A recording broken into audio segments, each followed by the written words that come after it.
The night sky above Earth had always been full of mystery, but tonight it carried something more. On the edge of human space, deep listening posts scanned the dark for signals. Most of the time they only caught the whisper of stars, the hum of black holes, or the routine chatter of trading fleets. But this time, something different came through. A faint transmission, broken and fading, slipped across the void. The words were scattered, full of static, but the meaning was clear. It was a cry for help. It was not human. The tone of the voice, trembling with fear, belonged to a species no one on Earth had ever met. The message repeated itself every few hours, weak and desperate, like the last heartbeat of a dying traveler. Technician Mara was the first to hear it. She sat alone in the listening station, surrounded by blinking screens and quiet hums of machines. At first she thought it was interference, maybe just the echo of a forgotten probe. But when she cleaned the signal, she froze. A voice came through, pleading, "To any who hear, we are lost, we are hunted, please help us." Her hands shook as she recorded the fragment and sent it up the chain of command. Within hours, the signal reached the higher offices of the Earth Council.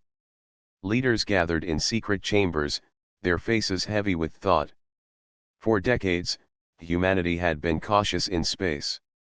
They had built colonies, explored, and traded, but they stayed quiet when war spread among alien empires. The scars of old battles still haunted them. Many believed Earth had grown too tired to fight again. But the signal changed the air in the room. Some council members leaned forward with interest. Others frowned, warning of danger. One voice, stern and commanding, spoke above the rest. "This is not our concern. We must not repeat past mistakes." Another answered firmly, "And if it were us out there, crying into the dark? Would we not want someone to listen?" Debate raged late into the night. They remembered the lessons of Earth itself, a world where survival had never been easy. Every storm, every disease, every war had forced humans to adapt. They knew the pain of being ignored, the struggle of being outnumbered, the hunger of being weak. Perhaps that was why the signal would not leave their minds. Humanity had been called many things by other races: stubborn, reckless, dangerous, but at their core, they could not ignore a cry for help. Far from Earth, the colonies whispered as well. Traders and captains caught fragments of the message in their receivers. Stories spread quickly in space, faster than truth itself. Rumors said the aliens were a gentle people, chased from their worlds by a power too strong to fight. Some called them victims. Others called them bait. No one knew for certain, but everyone felt the same pull of curiosity. Meanwhile, the voice in the signal grew weaker. Each time it played, it seemed thinner, as if the speaker were fading away. The broken words painted a picture of a star system falling into silence, its people scattered among the debris. Mara listened night after night, wishing she could answer, but knowing she was only a listener at the edge of a great ocean. At last, the Earth Council reached a decision. They would not send their full strength, but neither would they remain still. A single fleet would be dispatched, small but sharp, with orders to investigate. If the signal was real, they would see with their own eyes. If it was a trap, then humanity would not fall so easily. The announcement stirred something in the hearts of people across the colonies. Some cheered the courage to act, others feared the danger. But all understood one truth: the silence of Earth was ending. For years, humanity had been a sleeping giant, watching from the shadows. Now, the giant had opened its eyes. Mara watched the fleet depart from orbit, sleek ships shining against the stars. She pressed her hands to the glass, her heart racing. She did not know what awaited them at the other end of the signal. She only knew that somewhere out there, a people were waiting for help. And for the first time in a long while, humanity was moving to answer. The chamber of the Earth Council was built of stone and steel, a mixture of old Earth tradition and new space design. It sat high above the capital city, where lights of towers glittered like stars against the night. Inside, the air was heavy with silence. Leaders from every colony and fleet had gathered, their faces lined with both wisdom and worry. At the center of the room stood the great table, polished smooth from centuries of debate. Around it sat the voices of humanity, men and women chosen to guide a species that had survived every challenge its harsh world had thrown at it. Yet tonight their eyes did not rest on one another. They looked instead at the screen in the middle, where a fragment of the alien distress signal played again. The voice was weak, trembling, and full of fear. Static cut through the words, but its meaning was clear. "We are hunted, we are lost, to any who hear us, please," the message ended, leaving only silence. Counselor Bren leaned back in his chair, his arms crossed. He was old, his beard streaked with silver, and his voice deep. "It is not our fight. We spent too long licking the wounds of past wars. If we rush in, we may wake an enemy greater than we can face." Across from him, Counselor Rin shook his head. Unlike Bren, Rin's voice was calm and steady, but there was iron behind it. "If we hear a cry for help and stay silent, then what are we? A species that hides while others fall? That is not the way of Earth. Our world taught us to stand when it mattered most." The debate sparked at once. Some sided with Bren, warning that humanity's fleets were still recovering from old battles. Others stood with Rin, arguing that survival meant more than defending one's own borders. Survival meant alliances, trust, and courage. Counselor Myra, a woman known for her sharp mind, lifted her hand. The chamber fell still. "We cannot ignore the risks. But we also cannot ignore the call. There is a balance. We do not send our full strength, but neither do we turn away. A single fleet will go, strong enough to see what is real, cautious enough to return if it is false." Murmurs filled the room. The idea hung in the air like a spark waiting to catch. Slowly, one by one, the council members nodded. Even Bren, though still frowning, gave a heavy sigh. "Very well. A fleet, but no more. If it is a trap, we cannot risk the heart of humanity." The decision was sealed. That night, orders traveled across the colonies. From shipyards and orbital docks, a fleet was chosen.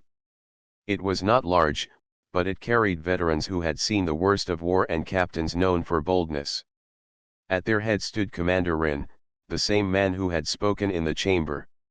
His name carried weight among both soldiers and settlers, not for power but for the trust he had earned. Rin stood on the deck of his flagship, the Valiant, as the crew prepared for departure. The ship was built strong, with armor thick and engines that roared like storms. Its halls were filled with men and women who had grown on worlds of deserts, storms, and deep cold. Deathworlders, as some aliens called them. People hardened by a home that had never shown mercy. Rin looked through the wide window at Earth below, blue and green, spinning quietly against the dark. "We do not go to conquer," he told his officers. "We go to see. We go because someone asked for help, and we remember what it means to be left alone. That will not happen if we can prevent it." The officers nodded. They had all heard the signal. Many had felt it cut into them in the same way it had touched Mara, the technician who first found it. There was a weight to those words, a reminder of what it meant to be human. Meanwhile, in quiet corners of the colonies, families gathered to watch the news. Children asked why the fleet was leaving. Parents gave answers as best they could. Some spoke of honor, others of danger, but all knew that history was turning. Humanity had been still for too long. Now they moved again, and the galaxy would notice. As the fleet prepared, the signal continued to play, weaker with each day. The voice of the unknown alien grew thin, like a candle about to die. Yet even in its fading, it carried hope, for it had been heard. In the council chamber, Bran spoke once more to Myra after the others had left. "Do you think we are right? That this choice will not break us. Myra looked out the tall windows where the stars glimmered. Her voice was soft. Every great step is a risk. But if we stay still forever, then we are already broken. Humanity was born to move forward. It is who we are. Far above, the fleet engines lit the sky. One by one, the ships rose, their trails burning bright against the dark. The people below lifted their eyes, watching silently as their champions left to follow the ghost of a voice. The silent council had spoken. Now the stars would give their answer. The fleet moved through the darkness of space like arrows in flight. Engines burned blue against the black, and every ship held crews who felt the weight of the journey. Days turned to weeks, the silence of the void broken only by the faint hum of systems and the steady voices of commanders.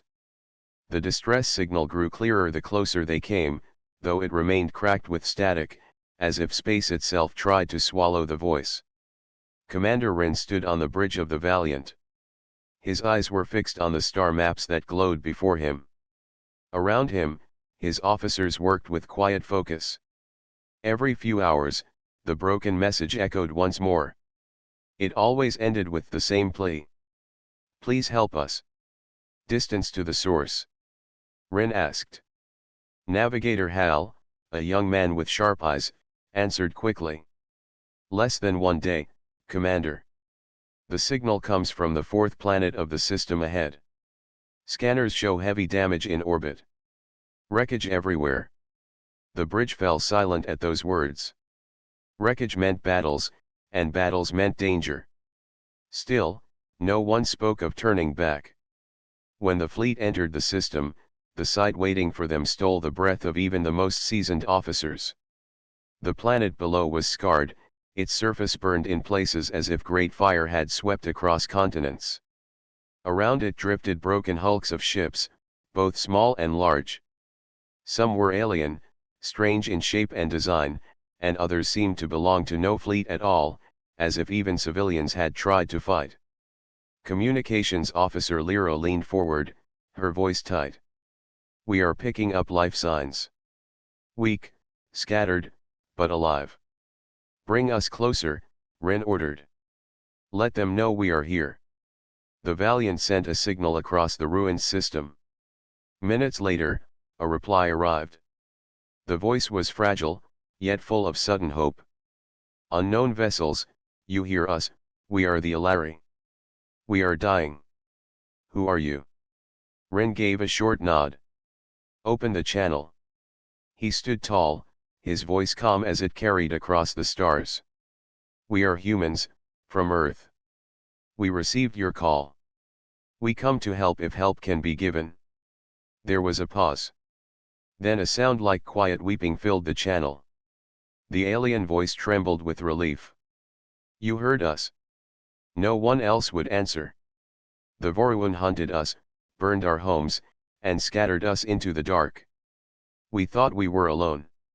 Rin exchanged a glance with his officers. We are here now. Tell us what you need. Soon after, the fleet descended into low orbit. Rescue shuttles launched from their bays, gliding down through smoke-filled skies. The first meeting between human and Alari took place on the broken surface of the planet, where survivors had gathered in ruined shelters. The Alari were unlike any species humanity had met before. Their forms were slender, with luminous eyes that glowed faintly even in shadow.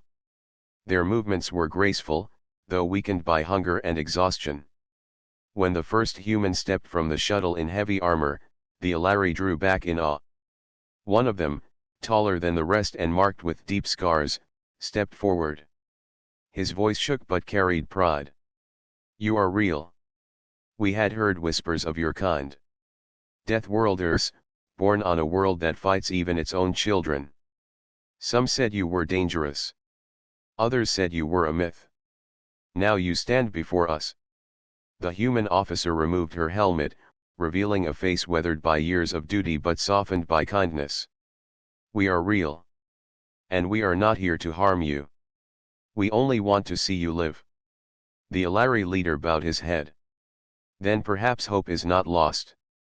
As supplies were shared and survivors were treated, Rin met with the Alari leader inside the ruins of what had once been a hall of learning. The walls were blackened, the air still carrying the scent of ash. "We were not always like this," the Alari said quietly. "Our worlds were green, our skies clear. Then the Voruun came. They gave us one choice: serve or be erased. We refused. Now our cities are dust." Rin listened in silence, his jaw tight. He had heard of the Voruun, though never met them.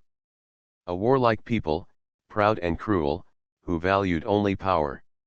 Now it seemed their shadow had fallen upon the Alari. "We will stand with you," Rin said at last. "But understand this: humanity does not fight for conquest. We fight for survival, for those who ask. If the Voruun come again, we will not run." The Alari leader studied him, then gave a slow nod. "Perhaps the galaxy has been blind to you. Perhaps the giant has only been sleeping." Outside, the crews of the fleet worked side by side with the Alari, building shelters, giving food, and carrying the wounded to safety. The survivors looked at the humans with both wonder and gratitude. To them, humanity seemed impossibly strong, not just in body but in spirit. As night fell on the scarred world, Rin stood by the shuttle and looked to the stars. Somewhere out there, he knew, the Voruun watched and waited. The signal had brought humanity here, but it had also drawn the attention of their enemy. And when the Voruun came, humanity would be ready. The burned skies of the Alari world were still settling when the first shadow fell. Humanity had only just begun to give food and medicine to the survivors when scanners aboard the Valiant sounded an alarm. "Commander," Navigator Hal said sharply, "multiple contacts on long-range sensors. Large mass readings. Unknown drive signatures, but they match Voruun designs." The bridge grew quiet. Every officer knew what that meant. The Voruun were coming. Rin stood tall at the center of the deck. His voice was steady, though his eyes grew colder. "How long until they arrive?" "Less than 6 hours," Hal answered. "Enough time to prepare, but not enough to hide." The message spread quickly among the fleet and down to the surface. The Alari survivors trembled when they heard the name of their enemy. Many tried to hide, others simply sat in silence, their eyes filled with fear. To them, the Voruun were not just soldiers. They were hunters who never stopped until their prey was gone. Inside the ruins of the hall, Rin met again with the Alari leader, who leaned heavily on a staff. His luminous eyes dimmed with sorrow. "You do not understand what you face," the Alari leader whispered. "The Voruun will not talk. They will not reason. They come to break what is left of us. When they see you, they will try to break you as well." Rin's reply was calm, but carried iron. "Then let them try. Earth has faced storms, famines, and wars that should have ended us long ago.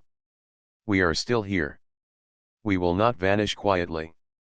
The Alari leader stared at him for a long time, as if measuring the truth of those words. At last he bowed his head. "Perhaps that is why you were called Deathworlders. Perhaps you carry the fight of your world within you." Back on the Valiant, the human crews made ready. Defensive lines were formed around the landing zones. Shuttles returned to orbit, weapons powered up, and shields flickered to life. The Valiant and her sister ships spread into formation, their engines burning bright. Hours passed like the tightening of a bowstring. Then, one by one, the Voruun ships appeared. They were massive, dark vessels shaped like blades, their hulls lined with glowing scars of old battles. The sight of them drew sharp breaths even from hardened human soldiers.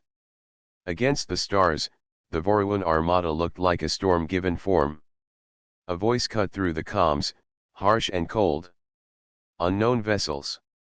This system belongs to the Voruun. Depart at once, or be destroyed." Rin stood on the bridge, his hands folded behind his back. "This system does not belong to you. It belongs to those who lived here long before your warships arrived." We came because they called for help. We will not leave them to you. The Voruan voice snarled. Fools! You are nothing but primitives from a forgotten world. Do not stand in the way of a power greater than you. At that, a quiet murmur spread across the human crew. They knew their history. For centuries, others had called them the same primitive, backward, weak. Each time, humanity had proven otherwise. Rin's gaze hardened. You will find Earth is not so easily forgotten. The channel cut. Moments later, the Voruan ships opened fire. Bright beams of energy streaked across the void, smashing into human shields. The Valiant shuddered, but held. Sparks flew across consoles, and alarms rang out, yet the crew stood firm. Human ships answered at once. Rail cannons roared, missiles streaked forward, and the darkness lit with fire. The first clash was brutal. The Voruan ships struck with precision, their weapons tearing through wreckage and scattering debris. Yet the human vessels endured blows that would have broken others. Where one ship faltered, another moved to shield it. Where gaps appeared, human crews filled them without hesitation. On the surface, the Alari watched the skies blaze with light. They huddled together, expecting the humans to fall quickly, as so many others had before them. But as the minutes passed, they saw something different. The human fleet did not break. It fought with a rhythm the Voruan did not understand. Damaged ships stayed in the fight, striking back even when burning. Captains made daring maneuvers, weaving through fire that should have ended them. Every loss was answered with a strike twice as fierce. In the Hall of Ruins, an old Alari whispered to her kin. They fight as if the void itself cannot take them. Perhaps the stories were true. Perhaps the Deathworlders are what they say. Above, the Voruan grew frustrated. Their fleet outnumbered the humans, but every attempt to crush them met with resistance. The humans adapted, changing tactics mid-battle, striking where the Voruan least expected. The first Voruan ship exploded in a blaze of fire, then a second. The humans cheered, their voices steady even under pressure. Rin gave a single nod. We hold the line. For the Alari. For Earth. When the Voruan finally pulled back, the stars were filled with debris. Both sides had taken losses, but the humans still stood in formation, battered yet unbroken. On the surface, the Alari fell silent. For the first time in many years, they had seen an enemy stopped. Their leader turned to Rin with eyes shining faintly once more. You have done what we thought impossible. You made them retreat. Rin's voice was firm. This is only the beginning. They will return. But now they know. Humanity will not bow. And neither should you. The Alari bowed their heads. The shadow of the Voruan still hung heavy, but in that moment, hope had been lit like a fire in the dark. The battle with the Voruan had left the system scarred, but it had also lit a spark. Humanity's fleet, though battered, remained intact. On the surface, the Alari looked upon their unexpected allies with awe and gratitude. They had called for help, and it had come not in whispers, but in full force. Commander Rin walked among the survivors, his boots crunching on ash and broken stone. The Alari children peered at him from behind their parents, their eyes wide with wonder. Some had never seen a being so strong, so determined. Rin did not smile, but there was a calm in his gaze that carried reassurance. Are we safe now? One child asked, voice trembling. Rin knelt to meet their eyes. For now, he said softly. But the enemy may return. You must stay close to us. We will protect you. The adults of the Alari whispered among themselves. They had seen fear in their lives, but something about humans seemed different. They did not falter in the face of danger. They did not tremble when their enemies struck. They were survivors of a world harsh and unforgiving, and that strength flowed through them naturally. In orbit, the human fleet regrouped. Ships that had taken heavy damage were repaired quickly, their crews working in shifts around the clock. The technology of humanity was strong, but it was the people that made it truly unstoppable. Engineers, soldiers, and medics work side by side, their minds sharp, their bodies trained by years on harsh worlds. "Commander," Navigator Hal said one evening, scanning the edge of the system. "We are receiving reports from other colonies. Humans across space are mobilizing. Old fleets, long docked, are being reactivated. Our efforts here have inspired them." Ren nodded. "Good. Humanity does not fight alone when there is work to be done. If we are to stop the Vorwun, we must show the galaxy what it means to stand together." The Alari leader approached him as he reviewed the fleet's reports. His luminous eyes carried both relief and curiosity. "Your people, you move like one mind. Each ship, each crew, acting as if they share a single will. How is this possible?" Ren looked out at the stars. "It is not magic. It is survival. On Earth, our world is harsh. We fight storms, sickness, predators, and sometimes even ourselves. We learn quickly that standing together is the only way to live. We carry that knowledge wherever we go." The Alari studied him, as if measuring the truth of his words. "Then it is not your ships, but your people who are the greatest power. The sleeping giant, is you." Ren allowed a small nod. "Perhaps the giant has always been awake, but unseen. Now it moves." News of humanity's success in the system spread faster than anyone expected. Transmissions reached nearby colonies, where humans had long been cautious. Ships once docked for years were refitted and sent forward. Commanders who had thought themselves too small or weak to challenge the Vorwun now felt courage burning in their veins. Humanity was rising again.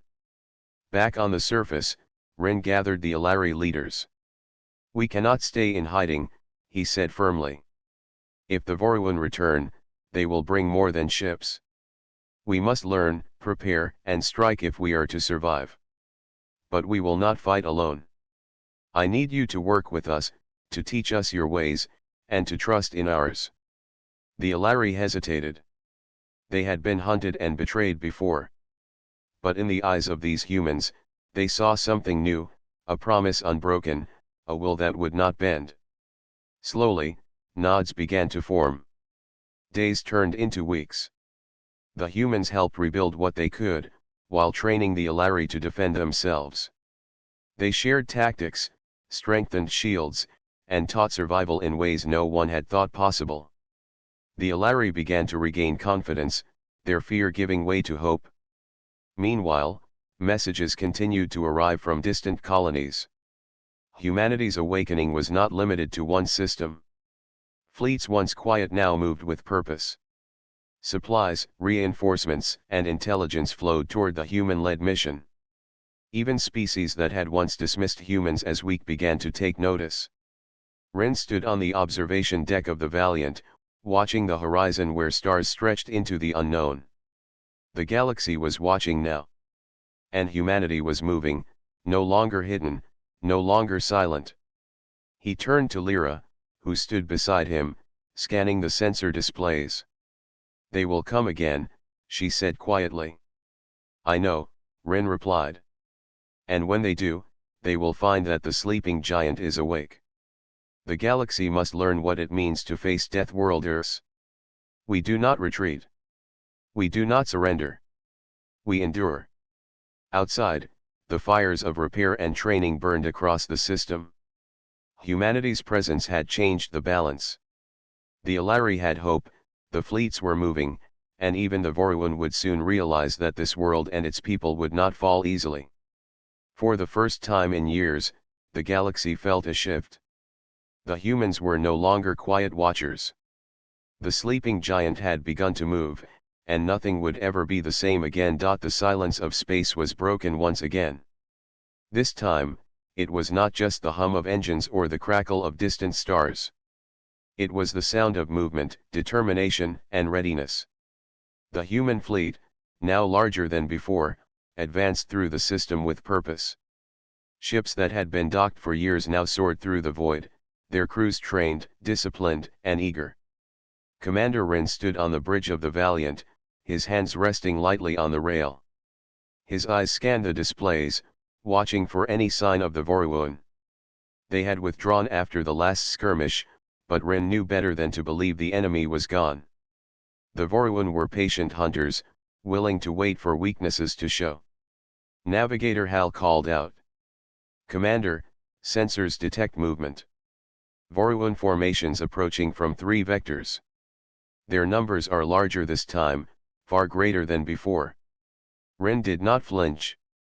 Then we will show them that humans do not fear what they cannot see. Prepare all ships. Alert the surface teams. This will be our first true test of strategy and endurance. On the surface, the Alari had been preparing as well. Under human guidance, they had constructed defenses, learned tactical maneuvers, and trained for endurance. Where they had once trembled at the sound of approaching ships, now they stood firm, ready to fight alongside humanity. The Voruun arrived in full force. Their massive warships stretched across the horizon like shadows cast by a giant. Energy weapons flared, cutting streaks through space, and smaller attack ships swarmed toward human positions. The battle began not with chaos, but with calculated precision. Human captains relayed commands swiftly, adjusting formations and anticipating enemy strikes. The Voruun were surprised. Their sensors had underestimated the coordination and speed of human fleets. Every attack they launched was met with careful counters. Missiles were intercepted, shields adjusted in real time, and small strike teams moved to disable Voruun weapons before they could do lasting damage. From the bridge, Rin gave the order to advance. Focus on the wings. Protect the surface. We fight for those who cannot defend themselves. The human fleet moved like a single organism. Ships that had been damaged in previous battles flew in formation, using each other for cover. Engineers worked in shifts to repair systems in real time, while gunners fired with relentless precision. Humans had learned to endure, and now they demonstrated a skill that no other species could match: adaptation under fire. Above the battlefield, Ilari fighters joined the humans. At first, their movements were cautious, but under human guidance, they began to strike with confidence. The combination of human endurance and Ilari agility created a force the Voruun had not expected. One by one, Voruun ships fell. A massive cruiser exploded in a brilliant flash, sending shards of metal spinning into the void. Another attempted a direct assault on the surface, only to be met with coordinated fire from both humans and Ilari. The Voruun tried to regroup, but every maneuver was anticipated, every strategy countered. On the surface, Rin watched the battle unfold through live feeds. The Ilari had learned quickly, placing defenses and operating artillery with precision. Children who had once hidden in shelters now saw hope in the form of humans and their allies, realizing that strength could be built, not just hoped for. Hours passed, and the tide turned. The Voruun, once confident in their superiority, were now on the defensive. Their attacks became desperate, erratic, and finally, they began to retreat. Their massive ships pulled back, battered and broken, as human forces pressed forward with careful pursuit. Rin allowed himself a brief moment of satisfaction. We hold the line. We push forward. Humanity moves, and the galaxy must follow. The Ilari leader approached him on the surface, eyes shining with awe. You have done what we thought impossible. Your people, your courage, it has changed everything. The Voruun will remember this day. Rin nodded solemnly. It is not just us. It is all of humanity, and it is all of you who have learned to stand. We fight for survival, for those who ask, and for the future. The galaxy will see that Deathworlders do not yield. As the fleet regrouped and the system slowly stabilized, the survivors of the Ilari world began to rebuild. Their trust in humans grew, and stories of the battle spread quickly through colonies and outposts. Humans were no longer just a species of watchers. They were protectors, fighters, and a force that could not be ignored. In the quiet moments after the battle, Rin stood on the observation deck of the Valiant, looking out at the stars. The galaxy was no longer silent. It was alive with movement, with purpose, and with the knowledge that humanity had awakened. "Commander," Lyra said softly, standing beside him, "they will come again." Rin's eyes remained fixed on the horizon. "Let them come. We are ready. Humanity has risen, and we will meet any challenge. The galaxy will remember this day, and it will remember what it means to face Deathworlders who will not yield." Above the system, the ships gleamed against the dark, a symbol of endurance and unity. Humanity had turned the tide, and the galaxy would never see them the same way again. The galaxy had changed. Where once humans had been cautious, now they moved with confidence. News of the battle against the Voruan spread like fire through colonies and outposts. Humanity had proven itself not as a weak species, but as a force that adapted, endured, and fought with a will unmatched by others. Commander Rin stood on the deck of the Valiant, watching the Alari rebuild their homes. The ruins of the planet's cities were slowly being cleared, shelters restored, and defenses reinforced. Children played cautiously under the watchful eyes of humans, and adults moved with determination, learning new ways to protect themselves.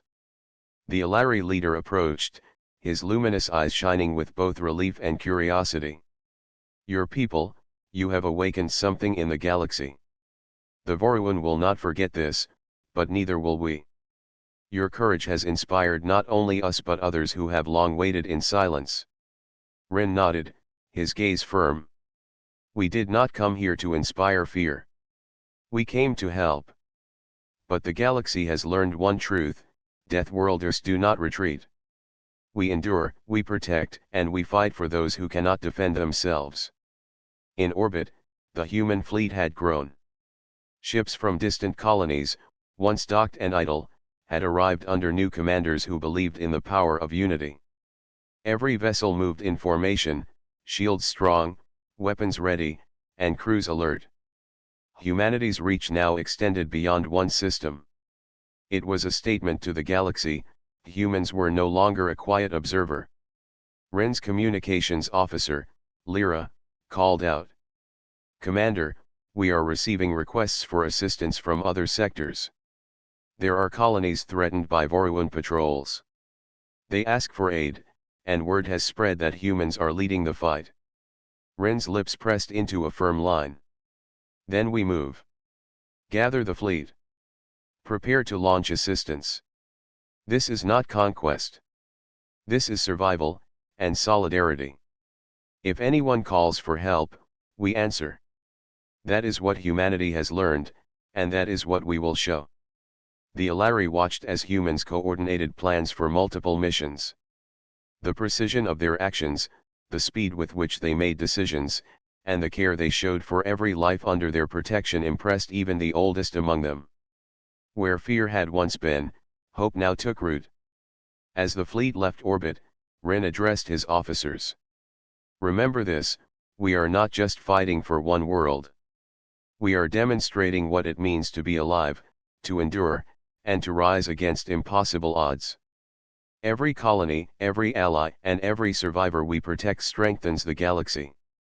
The Voruan will learn that humanity moves together, and when we move, the galaxy itself must shift."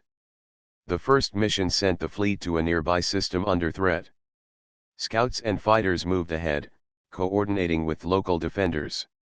Supplies were delivered, evacuations conducted, and Voruan forces met with swift and decisive resistance. In every engagement, humans adapted, learned quickly, and struck where they were least expected. The galaxy had never seen anything like it. On the Alari world, children looked up at the sky as human ships streaked past, engines glowing bright. "Will they return?" one whispered. "They will always return," said an older Alari who had survived the first attack. "Humans do not leave when others are in danger.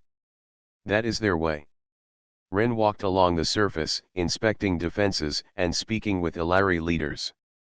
He noticed their confidence had grown. They no longer flinched at distant explosions or the sight of unfamiliar ships. Humans had shown them how to survive, and in the process, they had awakened the courage buried deep within their allies. Back in orbit, the human fleet maintained a constant watch. Drones patrolled the edges of systems, scouts mapped potential threats, and ships moved in rapid response formations. Where fear had once slowed humanity, now determination drove every action. Each victory, each saved colony, became a story that spread through space. Ren stood on the observation deck, looking out at the stars. The Voruan may return in force, but now humanity was ready. Deathworlders did not bow to threats. They moved, adapted, and endured. That was their nature, and now the galaxy would remember it. "Commander," Lyra said softly, "the galaxy is watching. They are learning what it means to face humans." Ren's voice was calm but resolute. "Let them watch. Let them learn. We will continue to move, to protect, and to endure. Humanity has awakened, and when Deathworlders move, nothing stands unchallenged."